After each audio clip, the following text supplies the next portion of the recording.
Ada Kariba? Shalom. Shalom. Ya, Kareba. Ya, puji Tuhan, Kareba itu. haleluya. Iya, luar biasa nih. Daeng Gasing ini awet muda nih. Hmm, Haleluya. Semangatnya luar biasa. Ya, Daeng terima kasih atas kehadirannya di channel kami dan kembali mau bersaksi tentang bagaimana karya Tuhan luar biasa yang telah menyelamatkan kehidupan Anda. Daeng Gasing ini bukan orang kaleng-kaleng di dalam keimanan yang sebelumnya. Biasanya kalau dari Makassar itu adalah kental dengan nuansa keagamaan, ya, sangat kuat dengan syariat-syariat keagamaan.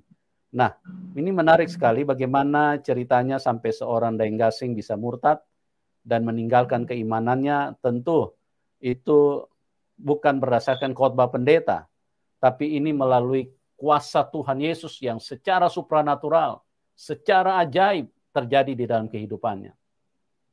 Dan bagaimana kisah selengkapnya kita akan dengarkan pada malam hari ini. Daeng Gasing akan membagikannya kepada kita. Oke, Daeng, terima kasih. Waktu dan tempat saya serahkan kepada Anda. Silakan, Daeng. Ya, shalom. Ya. Saya bersyukur ya bahwa hari ini saya bisa menyampaikan kembali apa yang pernah terjadi dalam hidup saya.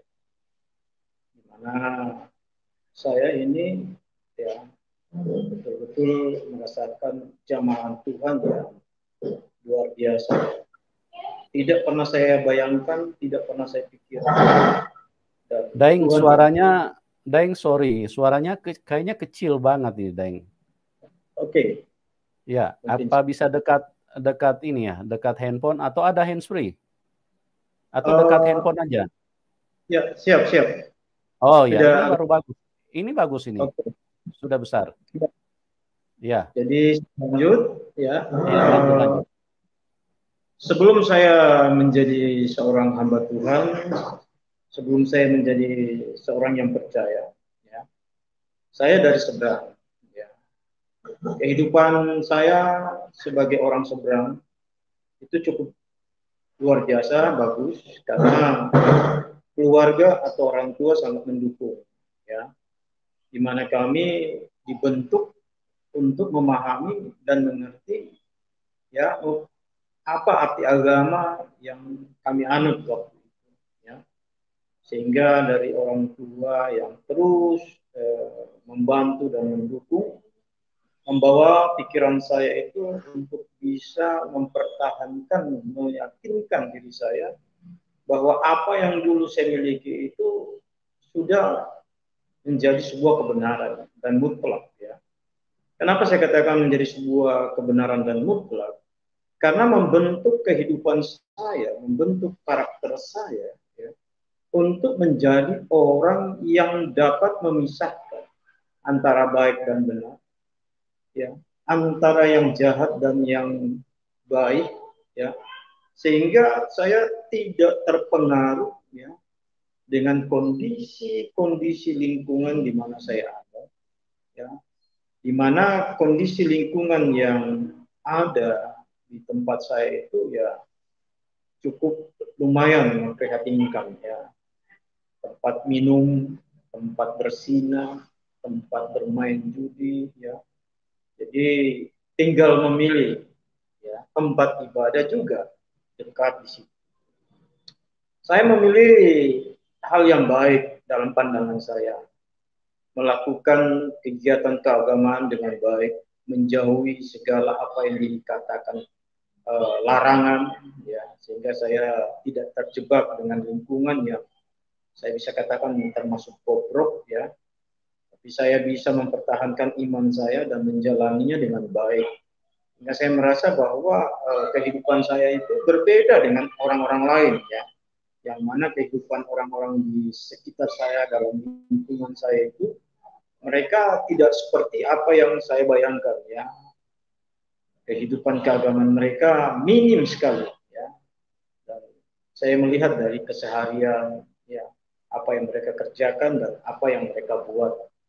Jadi tidak pernah dalam pikiran saya berpikir bahwa ada keyakinan yang lain, ada iman yang lain, ya, ada Tuhan yang lain, ya, yang bisa menyamai dari apa yang saya pahami tentang iman yang saya miliki waktu itu. Jadi kecil sekali kemungkinan. Makanya saya katakan kalau orang berkata karena pengaruh dari pendeta, karena pengaruh dari lingkungan Kristen, saya rasa itu tidak mungkin, ya. Sehingga dalam kehidupan saya sebagai orang yang percaya dengan keyakinan yang lama itu betul-betul ada bukti dan nampak. Sampai satu ketika, ya, saya dibentuk untuk bisa menjadi lebih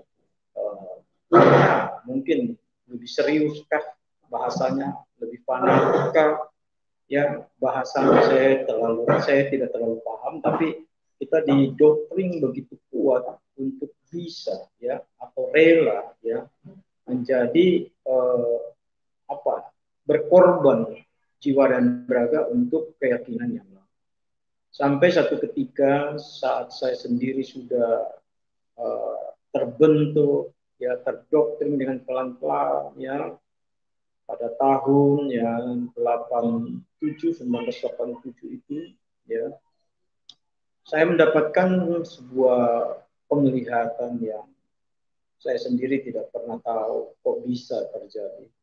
Ya, namanya kita manusia, kita hanya sadar bahwa apa yang terjadi dalam hidup itu, itulah kehendak yang di atas, ya. Sehingga waktu saya mendapatkan penglihatan yang nyata itu, ya, saya di mana saya ada di satu tempat yang saya seperti tidak kenal, tapi arahnya ke padang mahsyar, ya, tempat berkumpulnya orang mati. Kenapa saya katakan demikian? Karena tempat itu luas, ya. Tempat itu seperti matahari dekat sekali, ya, karena kaki saya terasa panas, hawa di sana terasa panas, ya. Dan apa yang saya pakai, baju yang saya pakai, sekiranya baju ini yang saya pakai, itu juga yang kelihatan. Dan saya berjalan dan terus berjalan, saya mencari di mana ada kampung atau rumah atau tempat orang tinggal. Tapi tidak ada sama sekali tempat atau kampung atau rumah, semuanya padang pasir. Saya kebingungan cari orang, kok tidak ada orang, kok cuma saya sendiri di tempat yang begitu luas, di padang pasir yang begitu luas, yang tidak ada ujungnya. Saya bingung sendiri, ya. Sehingga saya menjadi ketakutan dan berpikir, apakah saya ini memang sudah mati? Ya, kalau saya sudah mati, pasti sebabnya ada. Kecelakaan kah, sakit penyakit kah, atau apa? Saya hanya berpikir bahwa saya sedang tertidur. Ya, itu saja yang ada dalam pikiran saya. Sehingga saya terus berusaha, ya, untuk mencari, ya, apa yang bisa membuat saya keluar dari masalah yang saya sendiri tidak tahu apa jawabannya, ya. Sehingga dalam keyakinan yang dulu saya terus membacakan doa-doa yang saya ingat, yang saya hafal, ya, saya baca, saya terus berdoa dalam keyakinan yang lama dan terus berteriak dalam doa-doa saya sampai saya memanggil junjungan saya waktu itu, ya, saya katakan, di mana kamu, di mana saya dalam keadaan tidak berdaya, saya tidak menemukan jalan keluar, saya ingin kembali pulang ke rumah saya tidak tahu ini tempat apa. Saya teriak-teriak memanggil nama, ya, Allah yang dulu, ya, yang saya tidak kenal, tetapi saya panggil namanya. Tetapi saya tidak menemukan apa-apa dan tidak mendapatkan jawaban apa-apa. Hingga saya akhirnya lemah, saya akhirnya kelelahan, saya jatuh, ya, jatuh ke belakang. Ya. Jadi waktu saya jatuh ke belakang, mata saya melihat ke atas. Ya. Saya merasa sudah putus asa, saya merasa bahwa mungkin inilah akhir hidup saya. Dan saya tidak pernah berpikir, tidak pernah terencana dalam hati saya, tidak ada dalam benak saya, tiba-tiba saya lihat langit itu terbelah dua. Dan ada pribadi yang begitu luar biasa, sosok yang sangat agung dan mulia, ya, berkilauan, bercahaya, begitu pas berdiri di depan saya. Yang saya tidak habis pikirkan begini ya, ini mungkin belum didengar saat saya bersaksi beberapa waktu yang lalu, bahwa saya sendiri tidak pernah berpikir kalau saya tiba-tiba bisa berlutut di hadapan dia. Dan tidak pernah terpikir kira-kira kok bisa lidah saya berbicara sendiri. Ampuni saya Tuhan, ampuni saya Tuhan. Jadi saya bertanya, ini orang kok baru saya lihat, saya tidak kenal, saya tidak paham kenapa dia ada di sini. Tapi kok begitu luar biasanya, kenapa? Karena tadi saya sudah tidak percaya, tiba-tiba berlutut di hadapan dia dan terus mengaku dia Tuhan. Ya, hingga saya berpikir bahwa inilah mungkin satu-satunya yang bisa membantu saya, yang bisa menyelamatkan saya keluar dari masalah yang saya hadapi, yang saya tidak mengerti apa dan bagaimana kok bisa saya ada di sini. Ya, jadi saya melihat dia menutup matanya dan saya berkata dengan pelan, Tuhan, bukalah matamu untukku, ya, sehingga dia membuka dan ada sesuatu yang keluar dari matanya. Cahaya yang sangat luar biasa yang menembus saya punya batin. Ya, saya kaget. Kenapa? Karena tiba-tiba sesuatu itu yang menembus ya dari dalam diri saya membuat saya ini berpikir bahwa saya ini yang tadinya menganggap diri seperti hidup sudah seperti malaikat, menganggap diri orang benar, menganggap diri orang suci, menganggap diri lebih baik dari orang lain, karena saya bisa melakukan semua tuntunan agama, semua yang disampaikan agama, dan orang lain tidak bisa. Saya menganggap bahwa saya ini lebih baik dan suci. Ternyata apa yang saya pikirkan itu bertolak belakang. Kenapa? Karena setelah cahaya yang pertama itu menembus saya punya batin, saya sadar bahwa ternyata saya tidak seperti itu. Saya orang berdosa. Saya tidak bisa membanggakan apa-apa. Kebaikan yang saya bangun itu hanya seperti kain lap, kain laras, kain pel, tidak ada gunanya. Ya. Dan saya melihat dan saya memperhatikan, ya, sehingga saya melihat lagi ke atas dan saya lihat matanya masih ditutup. Saya meminta untuk kedua kali dan dia membuka dan betul-betul saya merasa cahaya itu terus menghancurkan pondasi-pondasi yang ada dalam diri saya. Ya, kesombongan hancur. Sempat saya melihat kakinya ada lubang, ya, tangannya juga ada lubang. Dan saya berpikir, kenapa saya seperti membutuhkan orang ini. Sampai ketiga kalinya matanya tertutup, saya minta untuk dia buka kembali. Dan puji Tuhan dia buka dan saya sangat bersyukur bersikat itu.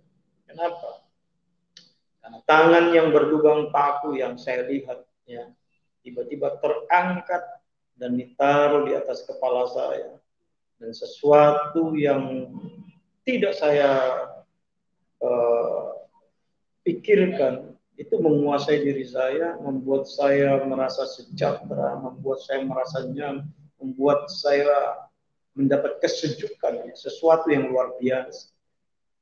Setelah dia menumpangkan tangan, dia terangkat lagi naik ke surga dan langit tertutup. Saya bersyukur saya bisa bangun dari mimpi atau penglihatan yang luar biasa. Setelah saya berpikir sejenak, apa ini? Kenapa bisa terjadi? Saya tidak pernah membayangkan bahwa ada sesuatu yang terjadi dalam hidup saya. Siapakah saya ini? Dan saat itu saya tidak langsung mau ikut saja.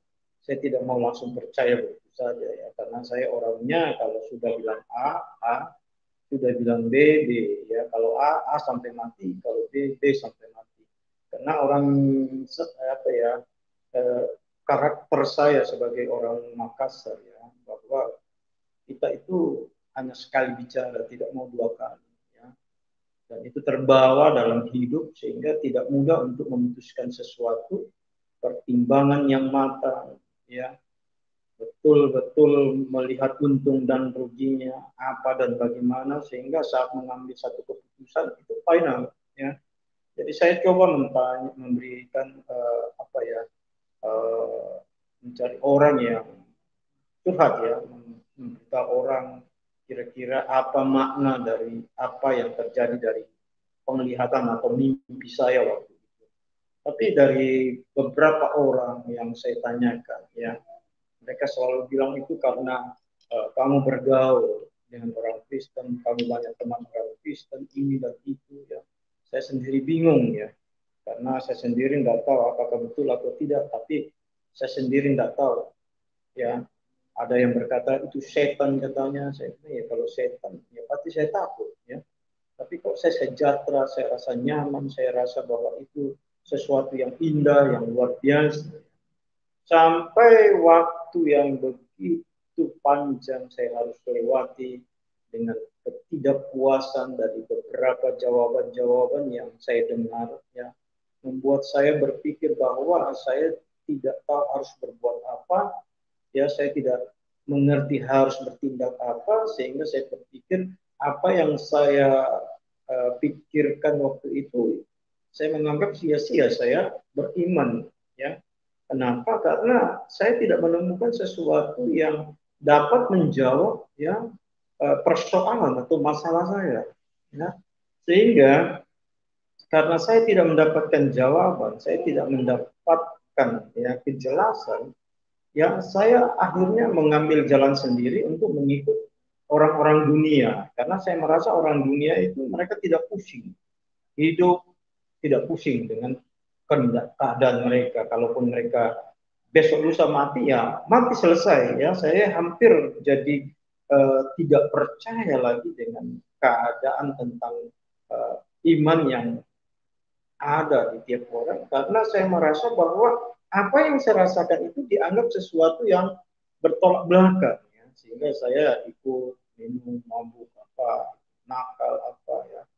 Saya ikut dengan banyak orang-orang yang tidak benar, ya. Sehingga suatu ketika saya melihat bahwa beberapa dari teman-teman yang saya ikut, saya bersama mereka itu tiba-tiba ada yang mati ketembak, ada yang mati bunuh diri, ada yang mati yang dibunuh orang, ya.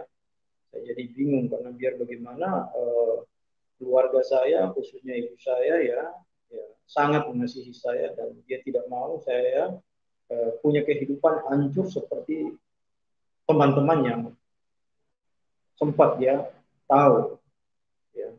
Jadi bagaimana saya berusaha untuk uh, ikut dengan apa yang dikatakan orang tua, walaupun saya sering membangkang, ya, tidak mau mendengar, tapi akhirnya sesuatu terjadi dalam hidup saya, ya, bahwa saya juga ingin sekali, ya, belajar dari Bible atau Alkitab orang Kristen untuk tahu persis, karena saya tahunya bahwa di situ ada gambar yang saya lihat itu mirip, ya, dengan orang-orang Kristen punya, ya.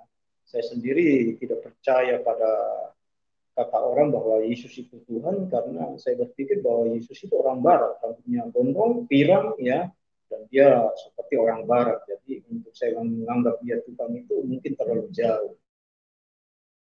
Menjalani kehidupan saya kembali lagi, ya, untuk melakukan apa yang agama perintahkan, ya, bahasanya mungkin saya bertobat, ya, tapi tetap saya belajar dengan kondisi-kondisi yang ada, tetap saya belajar dari semua masalah yang ada, ya, sehingga puji Tuhan saya mulai melakukan ibadah-ibadah yang uh, dilakukan di keyakinan yang lama, ya. Sampai satu ketika, karena saya berpikir saya sudah mau bertobat, mau lebih sungguh-sungguh lagi, waktu saya sedang sembahyang, ya, di rumah waktu itu, tiba-tiba ada suara yang begitu lembut, ya. Itu berbicara di telinga saya, anakku, kapan engkau itu? Saya sampai bingung kok ada suara tapi tidak ada gambar. Pikiran saya, apakah saudara saya yang mengerjai saya, tapi mereka tidak ada. Saya dalam keadaan sendiri di rumah dan dalam keadaan khusyuk, ya. Tiba-tiba suara itu datang. Tapi saya tidak terlalu pusing. Saya pikir, ini mungkin ujian, godaan supaya saya tidak fokus kepada ibadah saya waktu itu. Dan seminggu kemudian, kalau tidak salah ya, itu suara itu datang lagi dan berkata, sama, anakku, kapan engkau ikut aku? Ya, jadi saya sampai bingung, siapa ini kok? Saya juga tidak takut. Biasanya kalau misalkan itu suara datang dari makhluk lain, itu sudah gemetar saya. Ya. Kenapa? Karena prinsip saya kalau selama masih berdarah, selama masih manusia, saya tidak pernah takut, tidak pernah lari. Tapi kalau sudah berbicara hantu, ya itu sudah kecil kepala saya itu terbirit-birit lari ya. Entah kenapa sampai seperti itu, tapi saya hanya berpikir mungkin mental saya waktu itu belum siap untuk menghadapi tantangan yang lebih besar. Ya.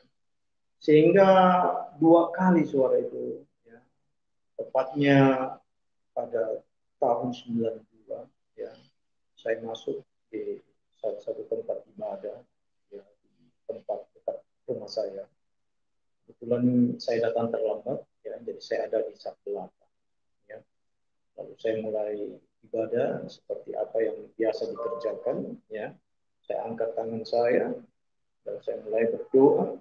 Tiba-tiba suara itu datang lagi untuk kali. Daeng. Ya. Daeng.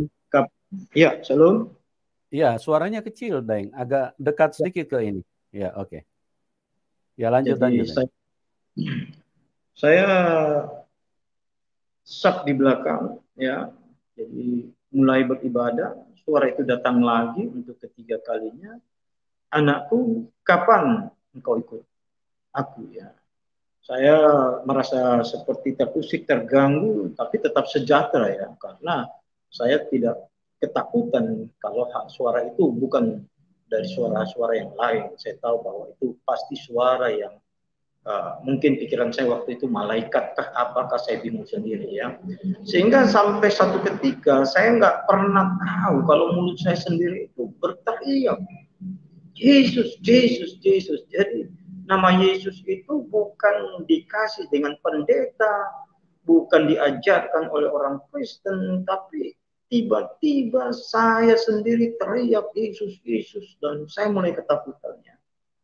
Jadi saya ketakutan, saya pulang, ya, cepat-cepat, dan saya bingung, ya. Nah, itu pertemuan saya dengan Tuhan, ya, itu kejadian yang tidak bisa saya lupakan, ya. Sehingga saat saya berpikir bahwa saya harus mengambil sikap, mengambil keputusan untuk mengikut dia, ya, saya tetap memuji, ya, apakah betul dia Tuhan ini atau saya yang salah. Saya katakan pada dia, kalau memang engkau Tuhan, kalau memang engkau penguasa alam semesta, ada satu hal yang sangat berat bagi saya, ya, untuk saya menyelesaikannya. Tuhan berkata, apa itu?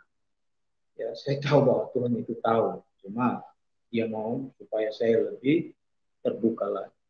Dan saya katakan bahwa saya paling takut dengan namanya setan atau hantu. Lalu Tuhan hanya katakan, saat engkau dalam posisi, dalam keadaan apapun, saat engkau melihat seperti itu, ya sebut saja namaku.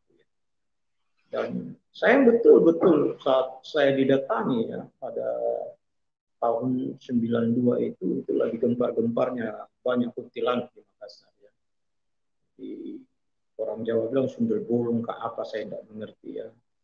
Mungkin bahasanya kuntilanak, ya. Jadi pada saat saya didatangi, saya teriak dalam nama Tuhan Yesus.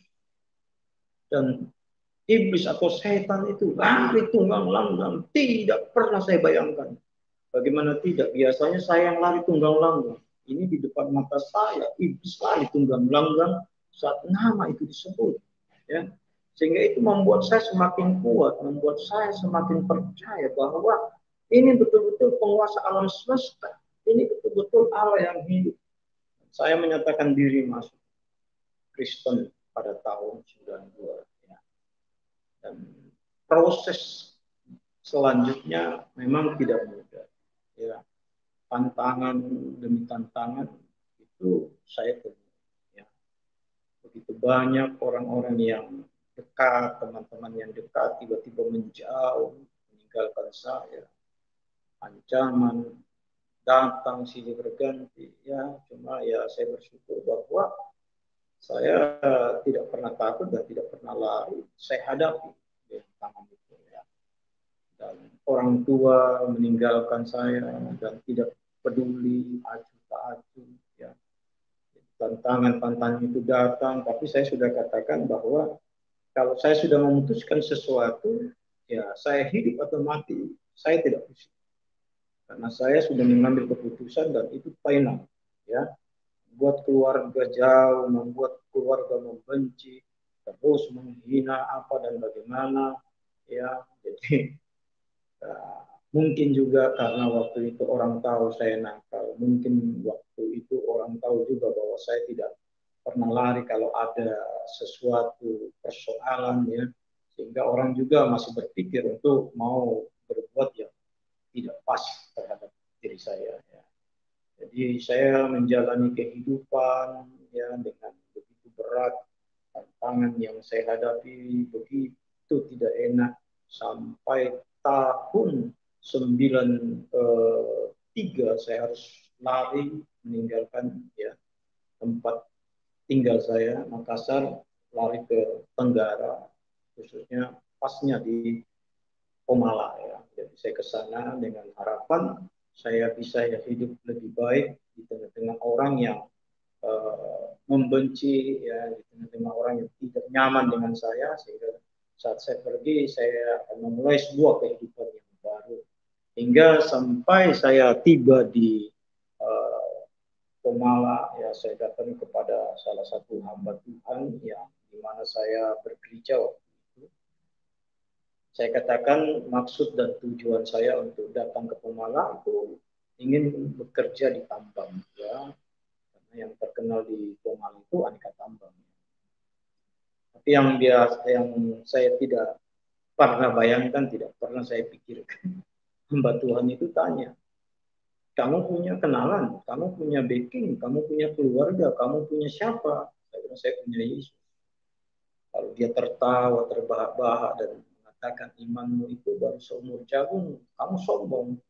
Saya bilang, ya saya percaya dan saya yakin bahwa apa yang saya minta di dalam nama Yesus itu akan terjadi. Dia tertawa dan saya bilang, kalau saya bekerja, Pak, gaji pertama saya kirim buat Bapak. Akhirnya puji Tuhan, kan perjalanan terus berlalu, ya. Saya banyak melihat tanda-tanda heran, banyak melihat mujizat terjadi.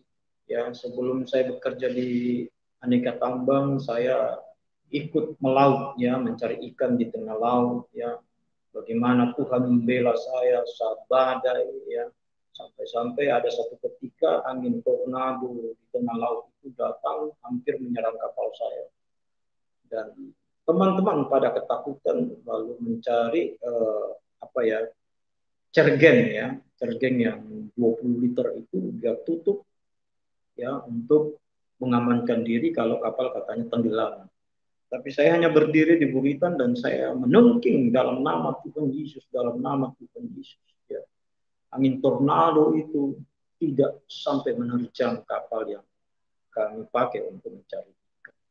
Dan banyak mujizat terjadi, ya. Satu ketika, ya, hujan petir terjadi, tiba-tiba saya kesambar petir dan saya merasakan sesuatu perlindungan yang ajaib. Jadi orang kaget kenapa? Karena tempat di mana saya berdiri itu, tempat itu hangus dan orang bertanya, loh kamu tidak apa-apa? Saya bilang, iya, kenapa? Rata-rata orang kena petir itu mati loh. Saya bilang, enggak tahu, saya juga enggak tahu. Lalu dia bilang, ah kau bohong. Saya bilang, coba ini kau cium ini bulu-bulu tangan saya hangus terbakar.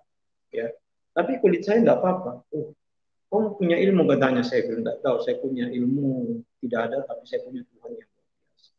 Dan mulai kejadian-kejadian itu saya mulai berdoa. Kalau tiba-tiba hujan, saya minta supaya dihentikan dan itu terjadi. Saya mulai berdoa untuk orang-orang sakit dan orang-orang itu sembuh, orang-orang itu pulih. Saya melihat ada sesuatu yang baru yang terjadi dalam hidup saya. Ya. Sampai satu ketika Tuhan membawa saya masuk bekerja di Aneka Tambang melalui seorang ya Muslim fanatik, ya mungkin saya bisa sebut namanya karena saya sangat berterima kasih kepada pribadi orang ini, namanya Haji Wahid. Ya, dia orang Sopeng, ya sangat fanatik, tapi dia sangat mengasihi saya, dia sangat peduli saya dan dia memberikan saya pekerjaan ya dengan cara yang ajaib. Gaji pertama itu saya bawa kepada pendeta yang dimana waktu itu saya bekerja dan dia kaget karena dia mendengar bahwa saya sudah masuk bekerja ya. Singkat cerita ya saya didatangi Tuhan kembali dan Tuhan berkata kepada saya bahwa saya harus memilih dan harus melayani dan meninggalkan pekerjaan. Saya sempat kaget karena saya katakan sama Tuhan bahwa bekerja pun Tuhan itu sudah mujizat. Tapi Tuhan minta saya lebih memberi hidup saya dan saya hanya katakan saya mau melayani Engkau dengan satu syarat, saya tidak boleh miskin. Ya. Saya meninggalkan pekerjaan saya sampai saya punya pimpinan begitu marah dan berkata saat kau keluar ya 100 orang mau masuk ini masa depan di sini ada. Saya tidak apa-apa. Saya percaya bahwa masa depan di dalam Yesus Tuhan itu juga pasti ada, lebih hebat. Ya, dia meminta saya kalau saya tidak jadi pendeta katanya ya kembali bekerja dan dia akan membantu. Saya katakan tidak. Kalau saya sudah mengambil satu sikap itu final. Akhirnya saya masuk di salah satu gereja bergabung dan saya menjadi hamba. Selama saya melayani apa yang saya bayangkan, apa yang saya pikirkan ya saya kaget sendiri. Kenapa? Karena Tuhan mengizinkan saya bertemu dengan pendeta yang miskin, yang kere, yang tidak punya uang ya. Dia meminta saya untuk membantu pelayanannya dan saya kaget. Saya berpikir bahwa pendeta ini diberkati, punya mobil, punya gereja yang bagus, sehingga saya tidak kesulitan untuk makan minum. Tapi setelah saya sampai di tempat hamba Tuhan yang memanggil saya itu, saya sampai seperti mau putus asa, menangis di kaki Tuhan. Saya katakan, Tuhan, kenapa pendeta miskin, pendeta kere, ya pendeta yang tidak punya apa-apa, yang jemaatnya cuma 5 orang. Oh tahu saya di sini, bagaimana ini Tuhan? Ya, tapi Tuhan berkata di sini kamu diuji, di sini kamu dibentuk. Dan saya menerima kenyataan ya bahwa saat saya ada di pastori, dibentuk ya, semua yang saya pernah rasakan kemudahan tiba-tiba menjadi serba salah. Ya, salah satu contoh saya tiap bulan tinggal tanda tangan dapat gaji. Ya, saya ada di pendeta ini, saya minta untuk transportasi untuk perkunjungan. Tapi dia hanya bilang, kamu pergi di belakang lemari. Pikir saya, pergi di belakang lemari ini, di situ ada uang yang dia taruh. Ya, ternyata dia suruh saya berlutut berdoa. Saya bilang, aduh Tuhan, bagaimana ini? Dan saya sudah mengambil satu keputusan bahwa saya tidak akan lari dari pelayanan, saya tidak akan mundur.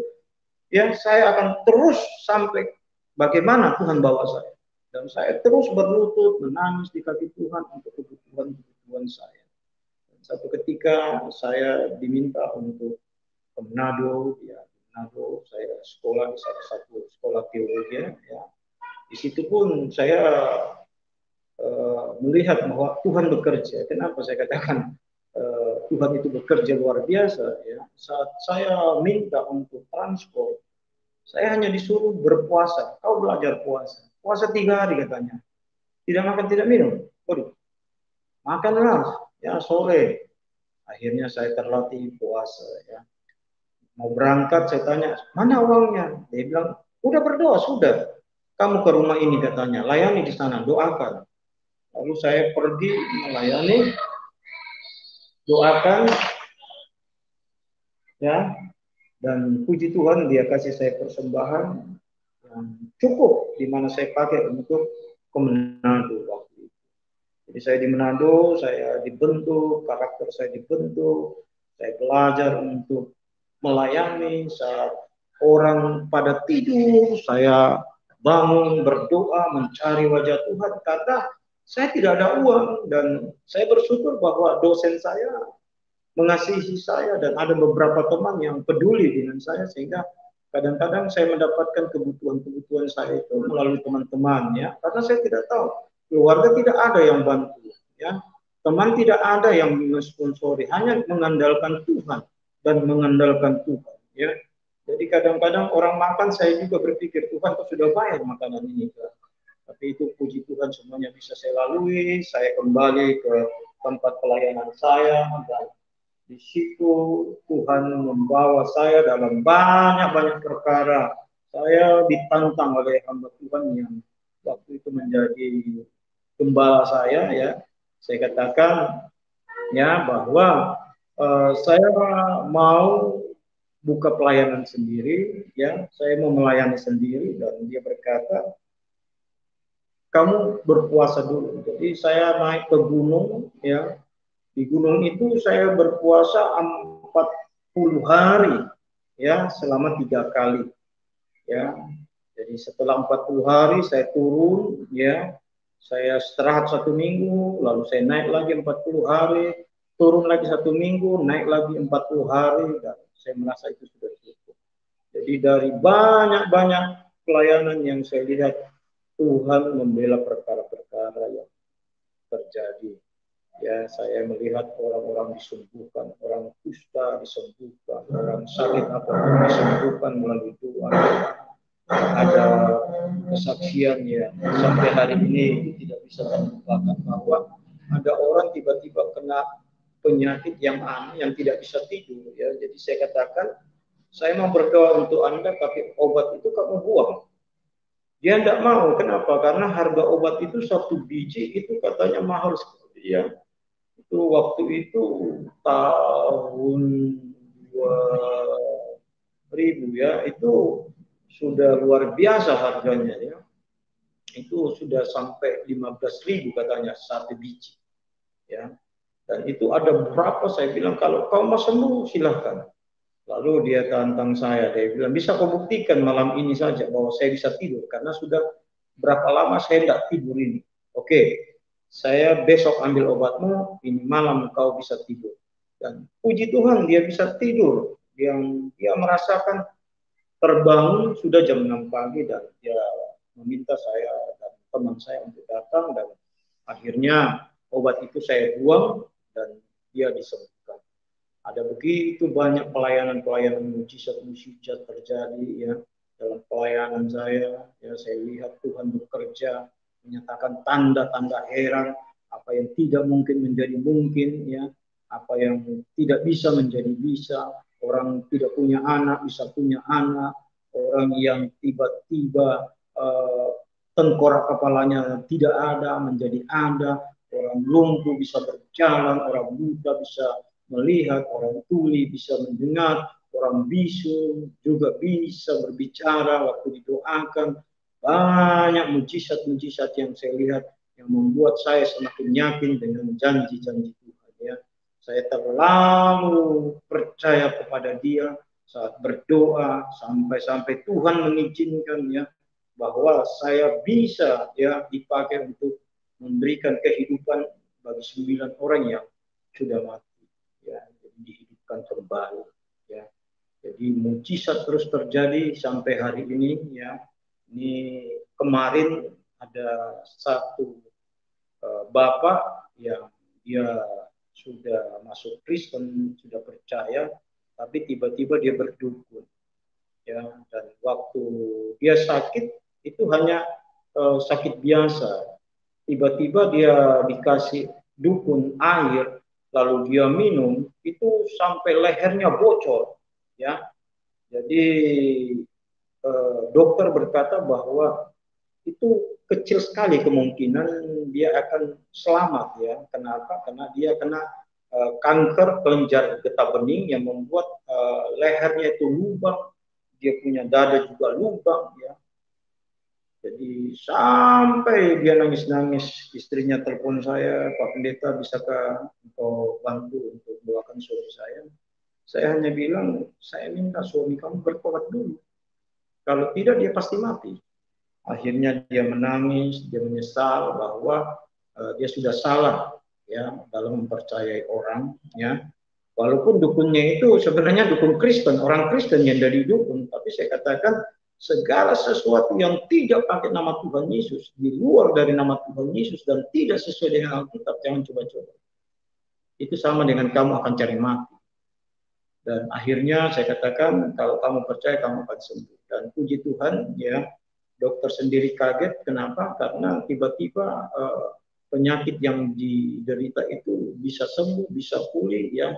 Daging bagian leher yang membuat lehernya itu lubang itu ya itu membusuk ya, tiba-tiba sudah bisa normal, sembuh dan pulih total dan bisa keluar. Dan sampai hari ini dia bersaksi di gereja di mana dia ada, dia menyampaikan bahwa jangan percaya dukun, hanya percaya kepada Yesus karena sudah terjadi ya. Jadi saya melihat banyak mujizat ya. Jadi ada juga satu bapak yang saya layani ya, itu stroke dan hanya sebulan begitu yakinnya dia sembuh. Ada satu ibu yang sudah tidak normal otaknya, tidak bisa digoyangkan lehernya. Ya, saya juga tidak tahu penyakit apa, tapi tiba-tiba dia buta, dia lumpuh, dan pikirannya tidak karuan. Dan tadi kami sudah teleponan dan saya melihat bahwa istrinya sudah sadar, sudah bisa mengenal orang, sudah bisa paham, dan saya hanya kasih tahu lanjut berdoa karena kamu bilang kontak ya dengan saya. Banyak tanda-tanda yang Tuhan buat yang saya sampai hari ini meyakinkan bahwa tidak ada Tuhan yang lain yang sanggup menolong kita selain daripada Tuhan Yesus. Ada beberapa jiwa yang saya bawa kepada Tuhan, termasuk keluarga saya, ya mereka disembuhkan, dipulihkan ya. Satu hal ya yang saya melihat keluarga saya satu demi satu dibawa kepada Tuhan. Begitu senang hati saya, begitu gembira hati saya karena bukan cuma orang-orang di luar sana yang disembuhkan, dipulihkan, ya diselamatkan, tapi keluarga saya juga mendapat bagian, termasuk papa saya, mama saya, saudara saya. Ya. Saudara saya kemarin itu dia sebelum meninggal dia percaya kepada Yesus ya. Saya tidak pusing dengan keluarga, saya tantang dia untuk terima Yesus. Kenapa?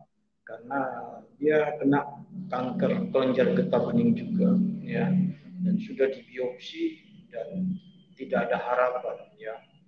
Jadi saya hanya berdoa, saya katakan Tuhan bagaimana saudara saya. Tuhan bilang dia tidak akan sembuhkan, tapi kau usahakan dia mengenal saya sehingga saya selamatkan. Jadi saya dikasih waktu oleh Tuhan untuk melayani saudara saya itu lumayan waktunya, cukup panjang 1 tahun ya. Sedangkan yang saya perhatikan orang-orang yang kena kanker kelenjar getah bening itu bertahan, kalau bertahan itu paling lama 2 minggu ya. Karena ada beberapa cerita yang saya dengar kalau orang sudah kena itu dan dibiopsi itu tidak panjang umurnya. Tapi saya bersyukur bahwa saudara saya ini bisa dipulihkan Tuhan ya, walaupun dia tidak sembuh, tapi dia mengenal Tuhan. Ini 1 tahun saya layani sampai darahnya itu kalau diambil sampai orang dari laboratorium bingung kenapa, karena belum berapa menit darah itu sudah mengental, tapi dia masih bisa hidup lama, dia masih bisa hidup lama, dan saya tidak putus asa untuk menyampaikan kepada dia tentang Yesus. Dia tanya apakah saya harus pindah agama, saya bilang saya nggak suruh kau pindah agama, tapi saya suruh kau percaya kepada Yesus. Kenapa? Yesus tidak pernah bawa agama, tapi Yesus bawa keselamatan. Yesus itulah Tuhan penguasa alam semesta. Lalu dia katakan, oke, kalau begitu saya percaya. Dan saat dia mau meninggal, dia tunggu saya, ya, dia sakratul maut itu dari jam 7 ya malam. Saya ditelepon dan saya katakan, tidak, saya tidak mau. Biar aja dulu. Sampai akhirnya jam 3 malam, saya ditelepon dan dikatakan itu sudah terakhir. Waktu saya datang, dia sudah sakratul maut, tidak bisa melihat lagi, sudah terpancing dia punya badan, dan saat saya datang dia rasakan sesuatu yang berubah, dia nangis, dia kayak senang sekali. Lalu saya katakan, kau harus terima Yesus. Dan waktu kau katakan saya terima Yesus sebagai Tuhan dan Juru Selamat saya, kau anggukkan kepalamu. Dan puji Tuhan, saat dia anggukkan kepalanya, dia katakan dia terima, lalu dia ya. Jadi saya sedang berjuang untuk keluarga. Saya tidak pernah datang memberitakan agama, ya, tapi yang saya datang bawa adalah keselamatan di dalam Yesus. Mungkin itu saja dulu yang saya bisa sampaikan, ya. Saya serahkan pada Pak Yusuf.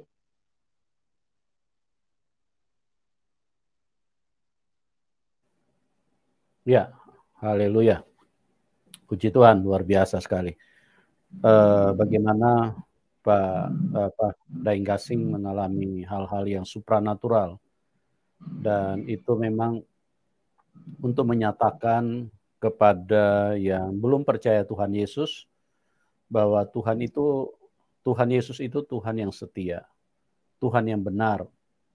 Jadi bagaimana Daeng Gasing dipanggil oleh Tuhan, jadi bukan hanya sekedar dipanggil menjadi masuk di dalam pengikut Tuhan Yesus atau masuk di dalam kekristenan atau masuk menjadi orang percaya Tuhan Yesus. Tapi tujuan Tuhan adalah untuk memperkenalkan kuasanya. Jadi kuasa-kuasa yang supranatural itu dinyatakan kepada Daeng Gasing, dan itulah yang bisa menyatakan kepada dunia bahwa Tuhan yang benar itu hanya satu. Itulah Tuhan Yesus. Dan kebenaran itu hanya satu. Tidak ada dua kebenaran. Ya, kalau ada dua kebenaran, maka satu palsu. Dan kebenaran itu hanya ada di dalam Tuhan Yesus. Nah, oleh sebab itu, kenapa Tuhan menyatakan itu kepada orang-orang yang berasal dari non-Kristen? Karena Tuhan ingin membuktikan bahwa Dialah Tuhan yang benar. Nah, pada kesempatan ini saya sedikit mau tanya sama sama Daeng Gasing. Waktu tadi katakan berteriak-teriak gitu, memanggil nama Tuhan Yesus, itu saat itu lagi sedang apa ya, Daeng Gasing? Terima kasih. Saya lagi ibadah, lagi sembahyang, lagi salat. Ya. Oh, lagi sholat di rumah apa di masjid? Oh, di masjid. Oh, Ya. luar biasa ya. Bapak teriak dengan durasi berapa lama itu terjadi? Itu tiba-tiba saja mulut saya teriak, Yesus, Yesus, Yesus. Mungkin sampai 3-4 kali, sehingga orang di depan saya itu merasa terganggu. Kaget saja gitu. Sangka mereka saya ini orang gila kah, apakah kok bisa teriak-teriak kata. Mereka tidak ada yang mengenal Bapak. Memang Bapak sholat biasanya di mana? Di masjid yang sama atau di masjid yang lain sebelumnya? Ya, karena di tempat yang saya ibadah waktu saya bukan Kristen itu cukup besar dan umatnya banyak ya, nampung sampai 500 orang itu, 300 sampai 500 orang, besar tempatnya. Sehingga kita tidak tahu kalau kita dengan teman-teman ya berapa orang aja ya, ada beberapa saf-saf itu ya, karena dibagi dua, perempuan yang di belakang, jadi orang tidak saling mengenal karena begitu banyak orang. Oh, berarti masjidnya besar pada waktu itu ya? Cukup besar, karena muat sampai 300 sampai 500 orang ada. Jadi pada saat Bapak berteriak panggil nama Tuhan itu, reaksi yang sedang sholat itu seperti apa, Pak? Mereka marah atau mereka heran atau mereka kaget atau mereka bagaimana reaksi mereka pada waktu itu? Reaksi yang timbul itu ada 3 macam. Yang merasa busuk waktu itu dia tidak peduli, itu yang satu saya perhatikan. Yang kedua, yang sempat terganggu itu yang baru datang juga terlambat ya, itu sudah langsung ngotot. Dan yang terakhir itu hanya melihat dan heran aja. seperti itu. Jadi mungkin dia berpikir mungkin ini orang kesurupan, orang gila kayak yang ada, sehingga reaksinya yaitu ada 3 macam yang saya perhatikan. Jadi dalam keadaan panik karena ada yang kurang bagus, ya saya keluar. Waktu Bapak memanggil nama Tuhan Yesus itu suaranya jelas apa? Iya, agak keras. Samar-samar. Saya teriak, Pak. Jesus, Jesus. Sehingga yang saya katakan, yang di depan saya itu merasa terpusing. Sedangkan staff yang sama-sama itu hanya melihat begini, heran, dan yang lain itu lanjut karena merasa kusuk. Nah, Bapak sendiri bagaimana reaksi Bapak? Kan Bapak kan waktu itu belum percaya kalau Tuhan Yesus itu adalah Tuhan. Kok Bapak tiba-tiba lagi sedang melakukan syariat agama yang di dalam iman sebelumnya, kok Bapak berteriak? Itu Bapak, apa yang terjadi dengan Bapak? Bagaimana suasana hati Bapak pada waktu itu? Setelah Bapak berteriak-teriak itu? Saya sejahtera saja. Cuma saya heran juga. Kenapa? Karena lidah saya tidak bisa kontrol. Saya tidak bisa kendalikan saya punya mulut. Lidah saya terus berteriak. Jadi saya sampai bingung juga kok bisa terjadi ya. Jadi saya hanya mendapat jawaban setelah saya menjadi hamba Tuhan bahwa semua lidah akan mengaku bahwa Yesus itu adalah Tuhan. Itu aja yang saya dapatkan. Amin. Tapi sebenarnya saya sendiri tidak paham. Iya. Jelas saja karena Bapak kan masih belum kenal Tuhan, bahkan Bapak masih di dalam kepercayaan yang berbeda waktu itu. Iya, baru proses gitu. Iya, setelah Bapak berteriak-teriak itu, apa Bapak masih lanjutkan sholat, apa Bapak langsung meninggalkan sholat? Saya langsung tinggalkan karena saya tidak mau ada hal-hal yang bisa terjadi ya, karena ada pemahaman-pemahaman sering muncul bahwa orang orang gila kalau dibunuh itu ya mungkin tidak ada yang dipenjara. Jadi saya pikir daripada saya mati sia-sia, saya tinggalkan dan saya tidak pernah datang lagi. Oke, jadi luar biasa ya karya Tuhan di dalam seorang Daeng Gasing. Nah, setelah Bapak keluar dari masjid itu, apa yang Bapak lakukan selanjutnya? Karena Bapak pasti kan terheran-heran, saya kok bisa memanggil nama Tuhannya orang Kristen gitu loh. Apa yang Bapak lakukan selanjutnya? Saya menjadi kuat ya karena saya melihat dia ada bersama saya. Dan saya hanya berkata bahwa kalau memang engkau penguasa alam semesta, artinya kau lebih dari malaikat. Ya. Karena pikiran saya waktu itu hanya berpikir bahwa ini setingkat malaikat saja. Jadi saya hanya bilang ada satu kelemahan yang sampai hari ini saya tidak bisa selesaikan. Saya tidak pernah takut dengan namanya manusia mau hitam mau putih ya. Kalau masih berdarah itu pasti saya lawan. Soal saya mati atau dia mati itu urusan belakang. Tapi kalau sudah berbicara hantu, siluman, setan, aduh, sudah lari terbirit-birit saya. Dan saya mendapatkan kekuatan dari dia yang dimana waktu itu dia cuma sampaikan bahwa sebut saja namanya. Jadi saya merasa waktu keluar itu saya tidak sendiri, saya dipegang, dituntun, saya jalan bersama dia. Sehingga sempat ngobrol panjang lebar ya. Jadi seringkali orang berkata, ajari saya mendengar suara Tuhan. Saya sendiri bingung kenapa saya tidak pernah belajar bagaimana mendengar suara Tuhan. Tapi Tuhan sendiri yang berbicara kepada saya sehingga saya bisa mendengarnya. Jadi waktu Bapak berteriak-teriak itu hanya dari mulut atau Bapak ada melihat sesuatu pada waktu itu? Jadi saya teriak-teriak memanggil namanya, saya ketakutan, saya lari, lalu saya ada melihat bahwa saya bersama dengan dia. Oh, Setelah di luar masjid, apa masih di dalam masjid Bapak melihat dia? Setelah di luar. Setelah di jalan, saya berjalan dan saya sempat tawarkan, ya, kalau memang dia itu Tuhan, dia itu penguasa alam semesta, paling tidak dia bisa tahu masalah saya, dan paling tidak saya bisa menang menghadapi masalah saya. Terus apa reaksi Tuhan pada waktu itu setelah Bapak memberikan tanggapan seperti itu? Dia hanya bilang, sebut saja nama saya, katanya. Sambil tersenyum. Jadi saya selalu melihat itu bahwa Yesus itu memang penuh kasih, karena wajah yang selalu tampil dalam setiap saya bertemu dengan dia, selalu senyumnya itu luar biasa. Amin. Jadi saat saya meninggalkan pekerjaan, waktu dia datang juga kan sempat saya ngobrol dengan dia.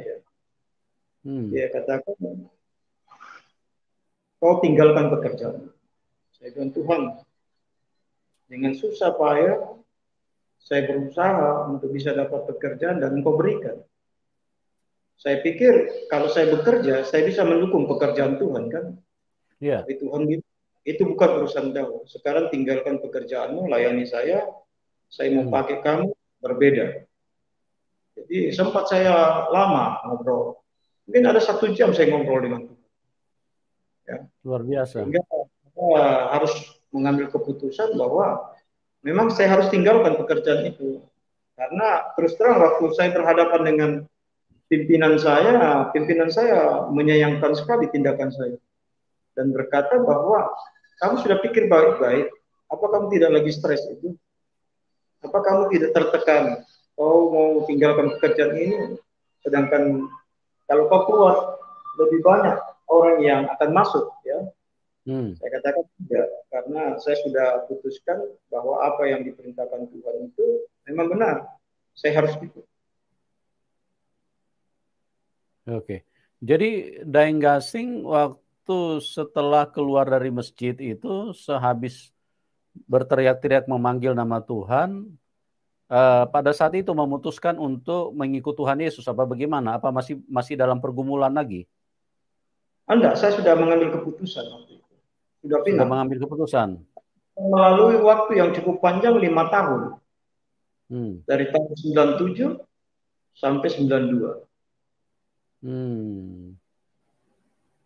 Reaksi keluarga bagaimana, Daeng? Ya, cukup panas. Ya, artinya mereka menolak saya, tidak ajak ngomong. Ya, cuma mereka juga ya terus terang segan juga dengan saya, karena waktu itu memang saya agak nakal karena bergaul dengan orang-orang tidak benar di luar. Jadi saya saja yang bergaul di luar, karena saya banyak bersaudara, 13, tapi saya sendiri yang ikut nakal, karena ikut orang-orang nakal, ya. Saat melihat bahwa apa yang saya minta, jawaban dari apa yang saya minta dari teman-teman tidak memberikan solusi, sehingga saya keluar dan bergabung dengan orang-orang dulu dalam bahasa kita. Ya, luar biasa ya. Jadi seperti itulah firman Tuhan itu luar biasa, teman-teman. Karena Tuhan Yesus itu bukan Tuhan satu kelompok. Karena kalau Tuhan satu kelompok, pasti dia tidak akan melirik Daeng Gasing. Karena Daeng Gasing ini kan bukan kelompok yang mempercayai dia. Apalagi Daeng Gasing punya kehidupan latar belakang, pernah terlibat pergaulan yang istilahnya dengan anak-anak yang istilahnya anak-anak yang nakal pada waktu itu. Tentu tidak akan menjadi lirikan daripada pribadi kalau memang itu Tuhan Yesus itu hanya sekelas manusia. Tapi Tuhan Yesus itu benar-benar dia mutlak dan dia adalah satu-satunya Tuhan, dan Tuhan yang benar itu hakikatnya sangat sederhana. Dia baik dan dia mengasihi semua manusia. Dia sayang semua manusia. Karena manusia diciptakan oleh dia, bagaimana dia tidak sayang manusia? Ya. Dan mengenal hakikat setan itu sebetulnya sangat sederhana, teman-teman. Hakikat setan itu adalah sumber kejahatan. Dia mengajarkan manusia kenakalan, kebencian, iri hati, pertikaian, perselisihan, amarah, fitnah, pikiran kotor, ya, kedurhakaan, pikiran cabul dan kebohongan dan segala macam manipulasi, itu semua dari setan. Bahkan produk setan yang paling tertinggi yang dihadirkan di dalam hidup manusia adalah membunuh. Ya, manusia diberikan naluri yang sangat keji, yang sangat tidak pantas. Jadi manusia ingin saling membunuh antara satu dengan yang lain. Dan itu adalah produk setan. Ya. Jadi kalau setan itu haus darah, dia ingin menghalalkan darah semua manusia. Dan bagaimana caranya? Dia pakai manusia yang lain. Dengan alasan-alasan dia berbisik di dalam pikiran manusia untuk membodohi manusia. Dan manusia karena tidak memiliki Tuhan, tidak mau rendah hati mencari Tuhan, maka manusia ditipu sama setan. Akhirnya manusia cuma karena alasan-alasan yang membenarkan pikiran, mereka menghalalkan darah orang.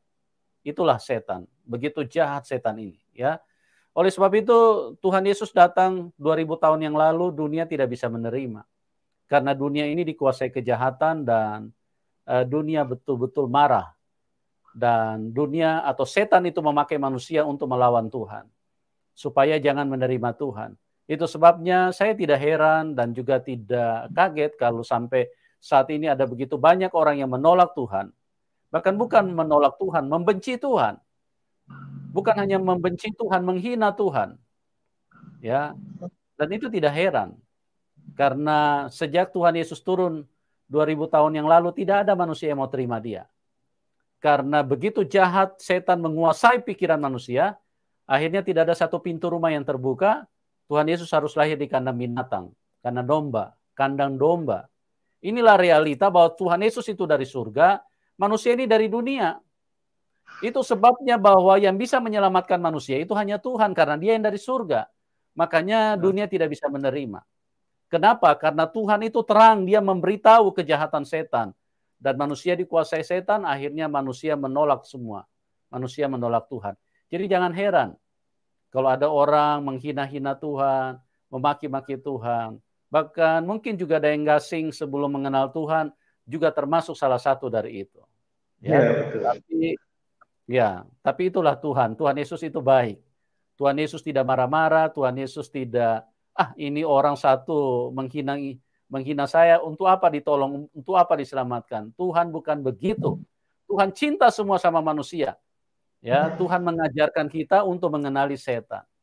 Oleh sebab itu teman-teman, carilah Tuhan yang benar, karena Tuhan yang benar itu hanya satu, dan Tuhan yang benar itu hakikatnya mengasihi. Makanya Tuhan Yesus itu sempurna sekali, tidak ada yang bisa membantah dia adalah Tuhan. Dia mengajarkan apabila kamu ditampar pipi kanan, kasih pipi kirimu. Berikan juga pipi kirimu. Berdoalah buat musuh-musuhmu, mintalah berkat buat mereka.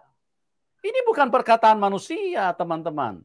Kalau kita lihat musuh, paling tidak kita hindari karena kita takut kalau dia lebih kuat dari kita. Kalau kita lebih kuat dari dia, kita sikat, kita hajar, karena itulah manusia. Tabiat manusia itu kan seperti itu. Ya, manusia itu terbatas.